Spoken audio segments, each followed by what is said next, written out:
அளவுக்கு அதிகமான கோபம். இந்த கோபத்தை நம்ம யார் மேலே காட்டுறோமோ அவங்களையும் கஷ்டப்படுத்தும். அது மட்டும் இல்லை, அது நம்மளையும் சேர்த்தே கஷ்டப்படுத்தும்.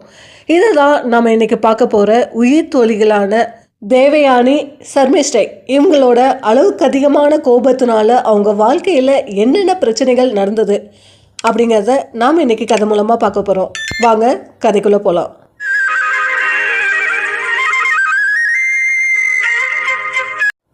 போன கதையிலேயே நம்ம தேவயானியோட காதல் கதையை தான் பார்த்தோம். அந்த கதையை பார்க்காதவங்க மேலே தெரிகிற லிங்க்ல டச் பண்ணுங்கள். அந்த கதைக்கு உங்களை கூட்டிகிட்டு போகும். அசுரர்களோட குருவான சுக்ராச்சாரியாரோட செல்ல மகள் தான் இந்த தேவயானி. அதே போல் அஷ்டகுல மன்னனான விருசபர்வாவோட செல்ல மகள் தான் இந்த சர்மிஷ்டா. சர்மிஷ்டை என்னதான் அஷ்டகுல பொண்ணாக இருந்தாலும் மிகவும் அழகாகவும் அடக்கமானவளாகவும் பொறுமையாகவும் இருந்தா. பின்னால் அவள் வாழ போகிற வாழ்க்கைக்கு அவளோட பொறுமையான குணமும் அடக்கமான குணமும் தேவையான ஒன்றா தான் இருந்தது. ஒரு நாள் தேவயானியும் சர்மிஷ்டையும் குளிக்கிறதுக்காக ஒரு நீர்நிலைக்கு போகிறாங்க. அங்கே தங்களோட தோழிகளோட குதூகலமாக குளிச்சுட்டும் விளையாண்டுட்டும் இருக்காங்க. அந்தி சாயிற நேரம் வந்தும் அவங்க அந்த நீர்நிலையை விட்டு வெளியே வரல. ஏன்னா அவங்களோட குதூகலம் அந்த அளவுக்கு இருந்தது. அப்போ தான் அங்கே பலமாக ஒரு காற்று புயல் போல் வீசுச்சு. அந்த காற்று தான் சர்மிஷ்டையோட வாழ்க்கையை புரட்டி போட போகுது அப்படின்னு சர்மிஷ்டைக்கு அப்போ தெரியாது. வேகமாக குளிச்சுட்டு மேலே வந்த சர்மிஷ்டையோ அவசரத்தில் தேவயானியோட உடையை எடுத்து போட்டுக்கிறா. அதை பார்த்து தேவயானியோ யாகத்துக்கு வச்சிருந்த பூஜை பொருட்களை ஏதோ ஒரு நாய் தூக்கிட்டு போகிறது போல, நீ எப்படி என்னோட உடையை எடுத்து போடலாம்? நீயும் நானும் சரிசமமானவர்களோன்னு இல்லை. உன்னுடைய தந்தைக்கு என்னுடைய தந்தை குரு, அதுவும் இல்லாமல் நாங்கள் உங்களை விட குளத்தில் உயர்ந்தவர்கள் அப்படின்னு சொன்னாலாம் தேவயானி. இதை கேட்ட சர்மிஷ்டையோ என்னதான் தேவயானி தோழியாக இருந்தாலும் அவள் ஒரு அரசனோட மகள், நான் ஒரு ராஜாவோட மகள், அதுவும் இல்லாமல் என்னோட தந்தை கிட்ட தான் உன்னுடைய தந்தை யாசகம் வாங்கி பிழைப்பு நடத்துகிறாரு அப்படின்னு கோபமாக சொல்லிட்டு அங்கேருந்து ஒரு பாலுங்கிணற்றுல தேவயானியை பிடிச்சு தள்ளி விட்டுட்டு தன்னோட தோழிகளோட போயிடுறா சர்மிஷ்டை. அந்த நேரம் பார்த்து யயாதி அப்படிங்கிற ஒரு அரசன் காட்டுக்கு வேட்டையாடுறதுக்காக வரான். அவன் ரொம்ப நேரமாக வேட்டையாடிட்டு அந்த களைப்பில் நீர்நிலையை தேடி காட்டுக்குள்ளே வரான். நீர்நிலையை தேடி காட்டுக்குள்ளே வந்த யயாதிக்கு என்னை காப்பாற்றுங்க அப்படின்னு ஒரு குரல் கேட்குது. அந்த குரல் கேட்ட திசையை நோக்கி போகிறான் யயாதி. இப்போ ஒரு வழியாக அந்த பாலுங்கிணற்று பக்கம் அந்த யயாதி வரான். அங்கே தேவயானி அந்த கிணத்துக்குள்ளே இருக்கிறத பார்க்குறான். தேவயானியை பார்த்து யயாதியோ, பெண்ணே நீ யார், எப்படி இந்த கிணற்றுக்குள் வந்தாய் அப்படின்னு கேட்குறான். அதை கேட்ட தேவயானியோ, முதல்ல என்னை இந்த கிணத்துலேருந்து மேலே ஏற்றி விடுங்க, அப்புறம் நம்ம பரஸ்பரமாக அறிமுகம் ஆகிக்கலாம் அப்படின்னு பயந்துட்டே அந்த கிணத்துக்குள்ளேருந்து பேசிகிட்டு இருக்கா. அதை கேட்ட யயாதியோ, நான் இப்போவே செய்கிறேன் அப்படின்னு தங்கிட்ட இந்த வில்லையும் அம்பையும் எடுத்து அம்புலேயே ஒரு கூடை போல் செய்கிறான். இப்போ அந்த கூடையில் நல்ல உறுதியான கொடிகளை எடுத்து கட்டி அதை கிணத்துக்குள்ளே இறக்குறான். இப்போது தேவயானி அந்த கூடைக்குள்ளே ஏறி உட்காந்து மேலே வரான். யயாதி கிட்ட தன்னோட முழு கதையும் சொன்ன தேவயானி இப்போது எப்படி தான் கிணத்துக்குள்ளே விழுந்த அப்படிங்கிறதையும் சொல்கிறா. அதையெல்லாம் கேட்ட யயாதி அவளுக்கு ஆறுதல் சொல்லிட்டு அங்கேருந்து தன்னோட நாட்டுக்கு திரும்புகிறான். ஆனால் தேவயானியோ சர்மிஷ்டை சொன்னது போல் ஒரு யாசகம் வாங்கும் நபருக்கு நான் மகளாக இருக்க விரும்பலை அப்படின்னு நினச்ச தேவயானி அந்த காட்டுக்குள்ளேயே இருக்கா. ரொம்ப நேரமாகியும் தன்னோட மகளை இன்னும் காணோம் அப்படின்னு நினச்ச சுக்ராச்சாரியாரோ குர்னிகா அப்படிங்கிற அவரோட பணியால் தேவயானியை தேடுமாறு காட்டுக்குள்ளே அனுப்புகிறாரு. இப்போ குர்னிகாவோ தேவயானியை பார்க்குறா. ஆனால் தேவயானி நாங்கள் வரப்போகிறதில்ல அப்படின்னு சொல்லி அனுப்புகிறா. அதை சுக்ராச்சாரியார்கிட்ட சொல்கிறா. இப்போது சுக்ராச்சாரியாரோ தன்னோட மகளை தேடி காட்டுக்குள்ளே போகிறாரு. தன்னை தேடி வந்த சுக்ராச்சாரியாரை பார்த்த தேவயானி நடந்த அத்தனை கதையும் சொல்லி தன்னை சர்மிஷ்டை அவமதித்ததாகவும் நான் இனி அந்த அரண்மனைக்கு வரப்போவதில்லை அப்படின்னு சொல்கிறா சுக்ராச்சாரியார்கிட்ட.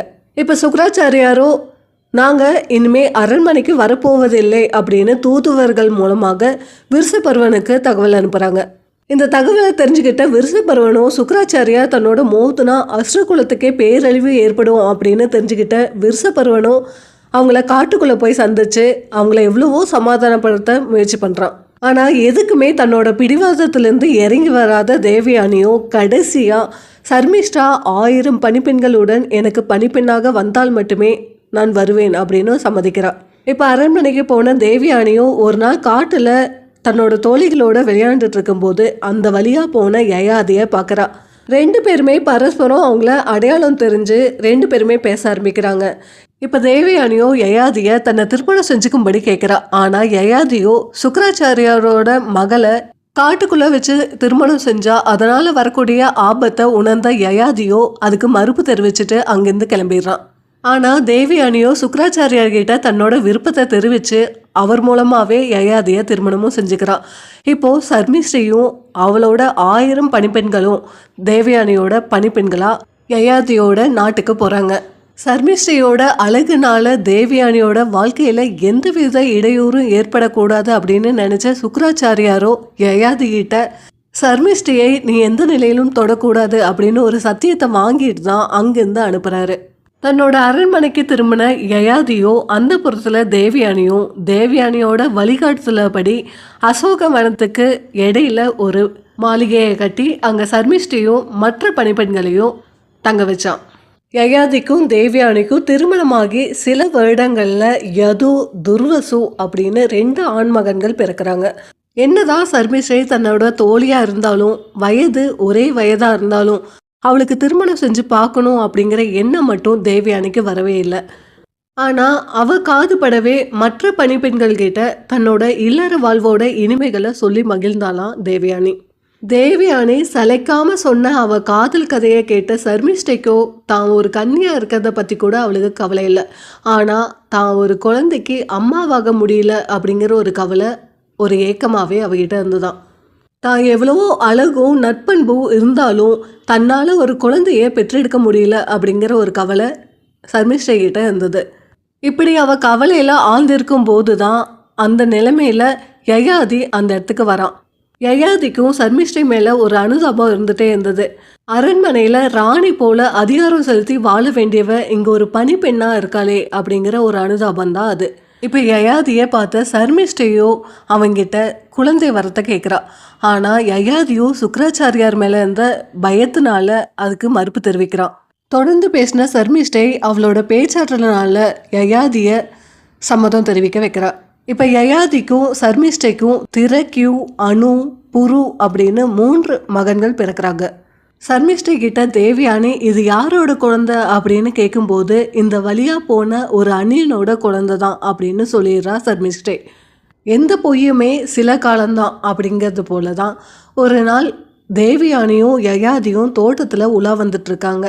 அப்போது சர்மிஷ்டியோட குழந்தைகள் அங்கே விளையாண்டுட்ருக்காங்க. தன்னோட கணவருக்கும் அந்த குழந்தைகளுக்கும் உள்ள உருவ ஒற்றுமையை கண்டுபிடிச்ச தேவயானியும் அந்த குழந்தைகளை அழைச்சி நீங்கள் யாரோட குழந்தைங்க, உங்களோட தந்தை யார் அப்படின்னு கேட்குறா. எங்களுடைய தந்தை யயாதி அப்படின்னு அந்த குழந்தைங்க சொல்கிறாங்க.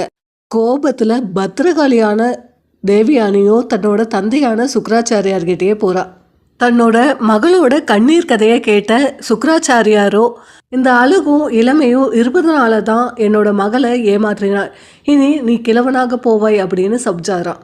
இப்போ அதிர்ந்து போன தேவயானியோ சர்மிஷ்டைக்கு சாபம் கொடுக்காம என்னுடைய கணவருக்கு சாபம் கொடுத்து எனக்கும் மறைமுகமாக சாபம் கொடுத்துட்டீங்க அப்படின்னு கேட்டாலாம். இதை கேட்ட சுக்கராச்சாரியாரோ கொடுத்த சாபத்தை எதுவும் செய்ய முடியாது, ஆனால் தன்னோட சம்மதத்தோட ஒருவர் அவரோட இளமையை கொடுத்துட்டு இவரோட முதுமையை வாங்கிக்கலாம் அப்படின்னு அதுக்கு பரிகாரமும் சொன்னாராம்.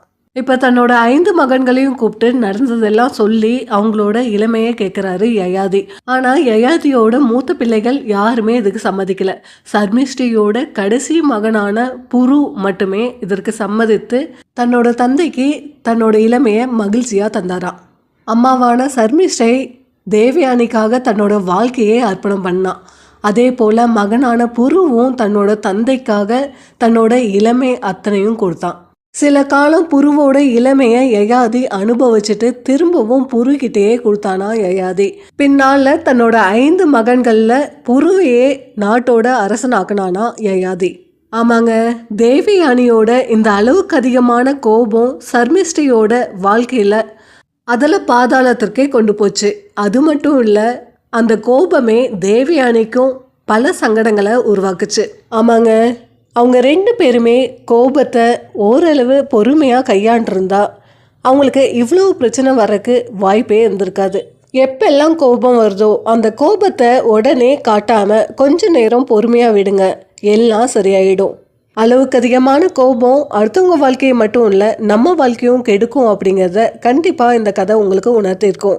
இந்த கதையை பார்த்தவங்க மறக்காமல் வீடியோவுக்கு லைக் பண்ணிவிட்டு சேனலுக்கும் சப்ஸ்கிரைப் பண்ணிக்கோங்க.